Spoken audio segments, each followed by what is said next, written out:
εκτάκτως στην τηλεφωνική μας γραμμή ο Ευγένιος Χαμπουλάς, πρώην στέλεχος του Δημοκρατικού Συναγερμού, ο οποίος εξήγηλε την αποχώρησή του από το κόμμα. Καλημέρα σας. Καλημέρα κύριε Μιχάλαρη. Καλημέρα. Για εξηγήστε μας, τι ανακοίνωση είναι αυτή? Πήρατε απόφαση να φύγετε από το Δημοκρατικό Συναγερμό? Ναι, είναι απόφαση αποχώρησης από το Δημοκρατικό Συναγερμό. Μετά από πάρα πολύ σκέψη και προβληματισμό, δεν είχα πλέον άλλες επιλογές.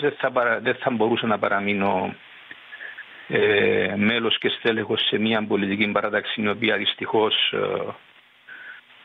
τόσο εμένα όσο και πολλούς άλλους συναγωνιστές δεν μας εκφράζει πλέον, και προτίμησα να βρεθώ εκτός της παράταξης με ειλικρίνεια, καθαρότητα και εντιμότητα. Κάνατε επιστολή παραίτησης, δηλαδή ζητήσατε διαγραφή σας?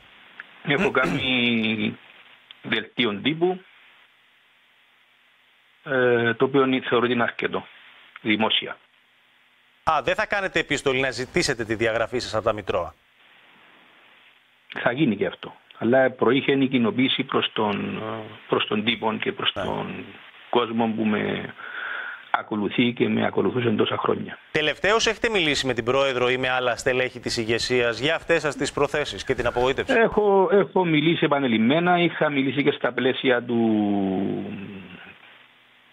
του πρόσφατου συνεδρίου, το οποίο θεωρώ ότι θα έπρεπε να είναι ακόλουθον μιας ιδεολογικής συζήτησης για το που στέκει ο Δημοκρατικός Συναγερμός σήμερα και πώς αντιμετωπίζει τα μεγάλα και κορυφαία ζητήματα που αφορούν τον τόπο. Γεγονός που για κάποιους λόγους δεν έγινε το ιδεολογικό συνέδριο, άρα δεν είχα πλέον λόγους να, πέραν κάποιων ιδιωτικών πρωτοβουλειών στελεχών που μου έλεγαν ότι θα διορθώσουμε τα πράγματα, θα τα αλλάξουμε, δεν είχα ο ίδιος επαφή με την πρόεδρο του κόμματος, όχι. Ναι. Πριν σας αποδεσμεύσουμε, πρέπει να το ρωτήσουμε. Υπάρχει φημολογία και μάλιστα πολύ έντονη ότι προσχωρείτε σε άλλο κόμμα, ότι προσχωρείτε στο ΕΛΑΜ. Ισχύει αυτό? Για την ώρα, εκείνο το οποίο μπορώ να πω είναι για ημέρα της μεγάλης εορτής της 1ης Απριλίου, είναι ότι θα επικεντρωθώ αύριο να τιμήσω, όπως όλοι έχουμε καθήκον, τους ήρωες του Εθνικού Απελευθερωτικού Αγώνα της ΙΟΚΑ, και όταν θα έχω κατασταλάξει με οποιασδήποτε πιθανές πέντε αποφάσεις μου, θα το κοινοποιήσω με τον πιο επίσημο τρόπο. Δεν το αποκλείετε όμως, δεν διαψεύδετε εσείς τώρα τη φημολογία? Όχι, δεν το αποκλείω, όχι. Ναι. Έχετε ανοιχτή γραμμή επικοινωνίας με την ηγεσία του ΕΛΑΜ? Είχα κατά καιρούς επαφές με το ΕΛΑΜ για θέματα τα οποία απασχολούσαν τον τόπο, όπως και με άλλες ηγεσίες κομμάτων. Γενικότερα, στα πλαίσια του ενδιαφέροντος μου για τα κοινά, ουδέποτε έπαυσα να ασχολούμαι. Παρακολουθώ το ΕΛΑΜ, το οποίο ομολογουμένως